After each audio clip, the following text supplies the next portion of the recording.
नाज़रीन आदाब, अली वारसी एक मरतबा फिर नया दौर के प्लेटफॉर्म से आपके सामने हाजिर है। और आज जिस मौजू पर मैं बात करना चाहूँगा वो है मेंटल हेल्थ।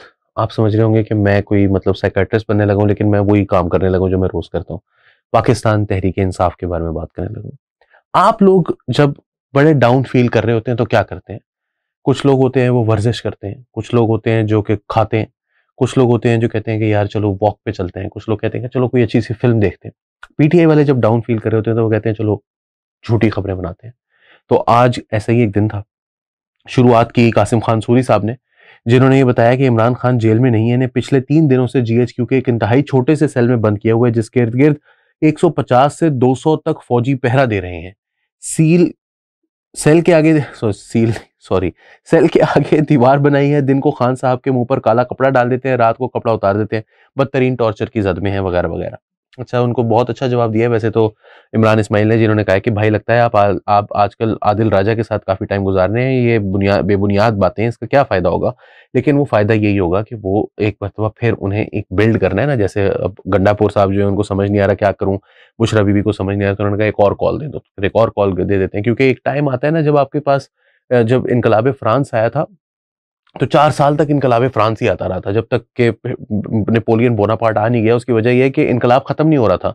वो इनकलाब खत्म होता था, वो दोबारा सड़कों पर आ जाते थे, वो कोई और लीडर चुनते थे, उसको मारने के लिए सड़कों पर आ जाते थे। अगले 4-5 साल में इतने लीडर उन्होंने फांसियां लगाए और चौराहों में फांसियां देते थे, क्योंकि उनसे इनकलाब खत्म नहीं हो रहा था, क्योंकि कोई उस इनकलाब के जो ख्वाहिशात थी वो पूरी नहीं कर सकता था, कोई भी लीडर आ जाता तो वो हर दफा उसको फांसी लगाते थे। अब मसला यही हो रहा है कि वो एक जो है वो फिर झूठ बोलता है कि जी क्या करें, तो वो जो कह रहे हैं कि इसका क्या फ़ायदा होगा, वो क्या फ़ायदा ये है कि उनको लेकर आना है दोबारा से एक उस मेंटल स्टेट में लेकर आना है कि चलो निकलो सड़कों पर और हम आग लगा देंगे, ये कर देंगे, वो कर देंगे। वो जो उनकी है ना ब्रावाडो, उसको जो है वो अपील करना है कि हम जो है वो बड़े तगड़े हैं। तो वरना आप खुद ही सोचें कि एक छोटे से सेल में अगर उनको बंद किया हुआ है जीएचक्यू के अंदर, तो वहाँ पर 150 से 200 फौजी एहलकार लगाने की क्या ज़रूरत है? मतलब 150-200 एहलकार फौजी क्या करेंगे वहाँ पर?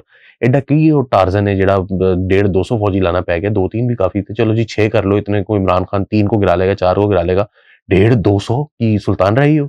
अच्छा, उसके बाद दूसरा वो उनका एक है, अब आजकल नया-नया उसका रोटी लगी हुई है, रोटियाँ लगी हुई हैं उसकी और साथ रीट्वीटें लगी हुई हैं, वो ज़ुल्म खलीलज़ाद। वो कह रहे हैं 400 पीसफुल डेमोन्स्ट्रेटर्स जो हैं उनको लगता है कि जी कत्ल कर दिया गया है नवंबर 25 को, वेडनेसडे को। और आई विटनेस रिपोर्ट्स हैं, वो कौन है? वो मरियम नवाज़ खान टाइप के और हामिद मीर टाइप के वो फनकार। तो वो आई विटनेस रिपोर्ट्स जो हैं जिनकी आई विटनेस ही है बस, मतलब उन्होंने कैमरा विटनेस नहीं है, बस आई विटनेस रिपोर्ट्स ही हैं। There must be an independent investigation to determine exactly what happened. वो एक इंडिपेंडेंट होनी चाहिए और उसके अंदर both Pakistanis and those in the international community who support freedom and human rights must insist on it. ये एक मतलब अपनी कौम का, मुसलमानों का, इस्लाम का, पाकिस्तान का, अरबों का गद्दार जो है वो अब हमें बताएगा कि हमें क्या करना चाहिए। फिर आई है मशाल खान यूसुफजई साहिबा। वो फरमाती है इमरान रियाज खान का हंगामी बुनियाद पर सिर्फ 1 घंटे बाद दूसरा व्लॉग। और वो व्लॉग क्या है? उसके अंदर उन्होंने कहा कि इमरान खान को कत्ल करने की खबर कन्फर्म हो गई है। अच्छा, इमरान रियाज खान के बारे में मैंने एक बड़ी ज़बरदस्त मज़ेदार ऑब्जर्वेशन आज सुनी है। एक वो भाई तो पटवारी थे, तो उन्होंने कहा कि पंजाब में इस वक़्त जो है वो बड़े ज़बरदस्त पॉपुलैरिटी है पीटीआई की, और लेकिन अगर आप उनसे बात करते हैं तो वो आपको कहानियाँ सुनाते हैं ऐसी-ऐसी, जिसमें आपको कहते हैं कि यार ये तुम कहाँ से सुन के आए हो? तो 99% ऑफ द टाइम्स दे से कि इमरान रियाज खान ने अपने व्लॉग में ये बात बताई है। तो वो झूठ इतना बोलता है कि उसको एक मतलब वो उनको एक इमाम झूठ का जो है ना वो उसको एक रुतबा अता हो चुका है। बिल्कुल वो उस लेवल पर है कि जिस वक़्त ये ऐलान करे दज्जाल कि मैं आ गया हूँ, तो इमरान रियाज खान को व्लॉग करवा देंगे। तो इमरान रियाज खान ने ये व्लॉग किया है बकौल मिशाल खान यूसुफजई कि मुझे नहीं पता कि उसने किया, क्योंकि वो भी पता है कि भाई ये जो बंदा है ना इसके ऊपर सारे एतमाद करते हैं, यकीन करते हैं। ये जब झूठ बोलता है तो सब मान लेते हैं। तो उसने भी इमरान रियाज को, हो सकता है कि इमरान रियाज, मैं उसको फॉलो नहीं करता, मुझे नहीं पता, हो सकता है उसने वाकई व्लॉग किया हो सकता है उसने किया ही ना हो। विशाल खान लिखती हैं मिशी खान, वो कहती हैं कि इमरान खान को कत्ल करने की खबर कंफर्म हो गई। इमरान खान को खाने में जहर दिया जा चुका है। अब ये 2 दिन बाद जिंदा निकल आएगा। ये कोई 32वीं दफा, मैंने पहले एक व्लॉग भी कर रखा है जिसके अंदर मैंने बताया है कि उसको जो है वो कई दफा जहर ये दिलवा चुके हैं अपनी ट्वीटों में। तो वो फिर जिंदा निकल आएगा। पता नहीं क्या वो जहर खा खा के आपने, अगर बीए की इंग्लिश की किताब पढ़े, मुझे नहीं पता अब क्या होता है कि नहीं, वो तब उस वक्त एक उसके अंदर शॉर्ट स्टोरी थी रैपाचीनीज डॉटर। तो वो रैपाचीनीज डॉटर जो थी ना, वो उसका बाप जो होता है वो बॉटनिस्ट होता है बहुत बड़ा, और दुनिया के तमाम जो खूबसूरत लेकिन जहरीले किस्म के जो पौधे होते हैं ना वो उसने अपने घर के गार्डन में लगाए हुए होते हैं। तो उसकी जो बेटी होती है वो बचपन से उस गार्डन के अंदर जाती रहती है, तो वो इनहेल करती रहती है उस अजीबो गरीब स्मेल्स को, जिसकी वजह से उसको महसूस नहीं होता लेकिन उसके साथ जो भी कोई शख्स होता है वो बहुत खूबसूरत होती है, मगर उसको जो भी कोई शख्स होता है उसके साथ, वो उसके साथ रह नहीं सकता, क्योंकि वो जो पॉइजनस उसकी जो एयर है वो उस लड़की के जो है वो जिस्म के अंदर हर वक्त जाती रहती है, और उसकी वजह से लोग उसके बारे में नेगेटिव सोच रखने लगते हैं। और जो उसका एक लवर होता है जो कि उसको दूर से खड़ा होकर देखता है, तो वो उसको देखता है कि इसको जो है ना वो जहर, और उसको जब पता चलता है कि इसके जिस्म में इतना जहर है तो वो उसको इतनी बुरी बातें करता है कि वो बेचारी मर जाती है वो बातें सुन के। और मरने से पहले वो कहती है कि तुम बताओ कि तुम्हारे में जहर ज्यादा है या मेरे में जहर ज्यादा है। तो ये वो लोग हैं जिनसे मतलब सांप भी जहर भरवाने आता है कि सर जी मुर्शद हैं ये। अब वो कह रहा है कि इमरान खान को खाने में जहर दिया जा चुका है फॉर द अम्टीन्थ टाइम, पता नहीं कितनी दफा उसको पिछले 1 साल में जहर दिया जा चुका है। ऐसा लगता है जैसे उसको खाना नहीं देते, जहर देते हैं, कभी कभार बीच में खुराक देते हैं खाने के तौर पर। बड़ी खबर, आज रात इमरान खान को अडियाला जेल से निकाल लिया जाएगा और रास्ते में सफाया करने का प्लान बनाएगा। फिर आगे कहती है कि बड़ी खबर, आज रात इमरान खान को अडियाला जेल से निकाल लिया जाएगा और रास्ते में सफाया करने का प्लान बन गया। अगर उसको जहर दे दी है तो ज्यादा से ज्यादा 15-20 मिनट में मर जाएगा। जहर दिया जा चुका है और रास्ते में रात को निकाल के सफाया करेंगे, तो सफाया तो हो चुका है उसका। फिर मिशी खान फरमाती है, ट्रंप के सदारती हलफ उठाने से पहले इमरान खान की जान को शदीद खतरा है। ये उन्होंने पोस्ट की है सियासत.pk से। ये भी एक मतलब अपना मकाम रखती है इस किस्म की चीज़ों में। अनवर लोधी साहब, और ये सबसे पुराने मतलब सियासत.pk के दौर के ये एक कारीगर हैं। फिर कासिम खान सूरी साहब आए, वो कहते हैं इमरान खान को कोई ऐसी चीज़ दी गई है कि जिससे इनका जहनी तवाजुन खराब होने का खतरा है। उनका जहनी तवाजुन ठीक होने का खतरा हो सकता है, खराब कैसे होगा वो समझ आइए आपको। छोटे से कमरे में बंद करके किसी जहरीली चीज का स्प्रे किया गया जिसकी बू इनके जहन पर असर कर रही है। मुझे लग रहा है कि वो जो बू है ना, जो स्प्रे किया गया वो कासिम खान सूरी के कमरे में किया गया, क्योंकि इसका जहनी तवाज़ुन वाकई उड़ गया जिसकी बू से इनके जहन पर असर कर गई है। इमरान खान की तबीयत खराब है और उनकी जान को शदीद खतरात लाहक हैं। जहर दिया गया है मिशी खान के मुताबिक।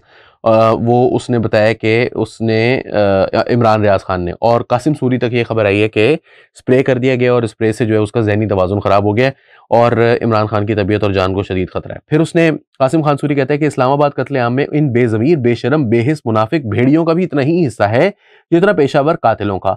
ये नाम जरूर याद रखें। अब वो कौन है? सारे सहाफ़ी हैं, लेकिन बीच में एक वो जो लिखा हुआ है तो उसने कर दिया है। वो कहता है जी शाहजेब खानजादा है, अंसार अब्बासी, आदिल शाहजेब, सलीम साफ़ी, गरीदा फारूकी, अबसार आलम, तलत हुसैन, हसन अयूब, बीनिश सलीम, सोहेल बड़ाइच, आसमा शिराजी, एजाज सैयद, नजम वली खान, रजी दादा, रऊफ क्लासरा। अच्छा, एजाज सैयद की ये कह रहा है कि ये इन्होंने मरवाया है। और एजाज सैयद क्या खबर दे रहा है? वो खबर दे रहा है कि वो जो रेंजर्स के लोग मरे थे जो एक्सीडेंट से, वो पीटीआई के कारकुन ने नहीं मारे। वो जो गाड़ी चला रहा था वो कोई ब्रिगेडियर, वो कोई ब्यूरोक्रेट है, उनका पोता है, इस्लामाबाद से ताल्लुक है, शायद खाकान अब्बासी के दूर के कोई रिश्तेदार भी हैं, और उनका पीटीआई से कोई ताल्लुक नहीं है। उनकी गाड़ी से टक्कर हुई है और वो मेंटल हेल्थ वगैरह का उसका इशू था, इसका कोई ताल्लुक नहीं था पीटीआई से। और ये कह रहा है कि एजाज सैयद ने जो है वो उनको कत्लेआम करवा दिया। रजी दादा, रऊफ क्लासरा, कामरान शाहिद, जावेद चौधरी, वकार सत्ती, नसरुल्लाह मलिक, कौसर काजमी, अम्मार मसूद, इमरान वसीम, कयूम सिद्दीकी, फ़खर दुरानी, फहद हुसैन, मगर एक और बड़ा मजेदार नाम है, वो है इख्तियार वली। अब बंदा पूछे भाई इख्तियार वली कहाँ से साफी हो गया? उसने तो आपके पार्टी के जो उस जमाने के चीफ मिनिस्टर साहब होते थे, एक परवेज खटक, उनके भाई को उसने शिकस्त दी थी, लेकिन ये उसके दौर की नहीं, मतलब वो बात की बात है जब महमूद खान के दौर की। अच्छा, फिर जिमी विर्क, अब एक नया काम भी शुरू किया इन्होंने। वो ये काम शुरू किया जनाब के एक जिमी विर्क साहब है, इमरानियात के नाम से, पता नहीं इनका जिमी विर्क है, डबल के है। वो कहते हैं एक नाअहल नौजवान पायलट राशिद मिन्हास की हमाकत और बौखलाहट की वजह से जहाज गुजर गया तो मलबा बेचारे शहीद बंगाली इंस्ट्रक्टर मतीउर रहमान पर डालकर इसे गद्दार बना दिया। हालांकि वो इस सिफारशी टट्टू की हमाकत की वजह से गिरते हुए जहाज को बचाने की कोशिश कर रहा था। इसका कसूर सिर्फ ये था कि वो बंगाली था। ये इन्होंने मलिक आफ्ताब अहमद आवान के नाम से कोई साहब थे, उनकी इन्होंने ट्वीट कर दी, उनकी जो उन्होंने लिखा था। और साथ एक नीचे बीबी आई है अस्मा चीमा। वो कहती हैं अजीज भट्टी 6 दिन बंकर में छुप के बैठा रहा, 7वें दिन बाहर आया तो सीधा ऊपर, वाह मुताल्ला पाकिस्तान वाह। यानी कि हम सब इनसे झूठ, पाकिस्तान की जो रियासत है वो इनसे हमेशा झूठ बोलती रही है। और असल में राशिद मिन्हास जो है वो एक नौसिखिया पायलट थे, जिसकी वजह से जो है, हालांकि नौसिखिया पायलट, आपको ये पता है कि नौसिखिया पायलट, वो आपको रंग दे बसंती वाला मैं वर्ड यूज कर रहा हूँ कि उन्होंने कहा था नौसिखिया पायलट थे, जो वो लड़का मर जाता है क्योंकि जहाज नहीं ठीक था। तो मतीउर रहमान साहब जो है उनको एक ऐसे पायलट ने जो कि उनका असिस्टेंट था और असिस्टेंट भी नहीं था, अभी नया-नया आया था, तो उन्होंने मतीउर रहमान साहब ने राशिद मिन्हास के हवाले जहाज़ क्यों किया, ये भी समझने से मैं थोड़ा-सा जो है वो कासिर हूँ, क्योंकि इस तरह की बातें मैं पहले भी सुन चुका हूँ, ये कोई पहली दफ़ा नहीं है, हमने सुन रखी है ये बातें। इसी तरह मेजर राजा अज़ीज़ भट्टी शहीद जो हैं निशाने हैदर, ये दोनों निशाने हैदर को उन्होंने टारगेट किया है। तो ये ऐसा कहने की बात है कि जैसे कि पाकिस्तान के किसी फौजी ने किसी भी दौर में जो है वो उसने जेन्युइनली एक वैलर दिखाया ही नहीं, यानी कि ये कोई जनरल्स नहीं है। एक राजा अजीज भट्टी जो है वो एक मेजर था, और मतलब ऑफिसर रैंक में बहुत नीचे लेवल होता है मेजर का, कप्तान होता है, लेफ्टिनेंट होता है, कप्तान होता है, कप्तान के ऊपर मेजर हो जाता है। इसी तरह आप इसका मुकाबला करें राशिद मिन्हास से, तो वो बहुत नीचे के रैंक का एक जो है वो पायलट है, बिल्कुल अभी नौसिखिए पायलट थे। तो ये जो लोग हैं, ये भी एक यानी आप समझें कि जज्बा नहीं दिखा सकते, ये भी जो है वो मुल्क से मोहब्बत नहीं कर सकते, ये भी एक काबिल फौजी अफसर नहीं हो सकते। अगर इनके अंदर भी हुब्बुल वतनी का जज्बा नहीं था, आप ये कह सकते हैं कि फौज की जो टॉप काडर है उसने गद्दारी की, तो आप एक डिस्टिंक्शन मेक करते हैं कि जो आम फौजी जवान है वो तो मुल्क के लिए जान देने का जज्बा रखता है, लेकिन जो फौज का जर्नैल है, क्योंकि उसके ज़ाती मफादात होते हैं, उसके ताल्लुकात होते हैं अमेरिका से और इंटरनेशनल कम्युनिटी से, और उसके मुआशी मफादात जुड़े होते हैं, उसको प्लॉट मिल रहे होते हैं, तो वो उसके जो है वो लड़ाई की कोई ख्वाहिश नहीं होती। लेकिन जो जवान है उसके बारे में हमेशा से यानी नवाज शरीफ साहब ने जब नाम लिया था बाजवा का और फैज़ का, तो उन्होंने कहा था कि मैं जवान को टारगेट नहीं करना चाहता, मैं इसलिए नाम लेके कह रहा हूं कि ये 2 बंदे थे इसमें शामिल। इसी तरह इमरान खान साहब खुद भी ये कहते रहे हैं, लेकिन अब वो आगे चले गए हैं।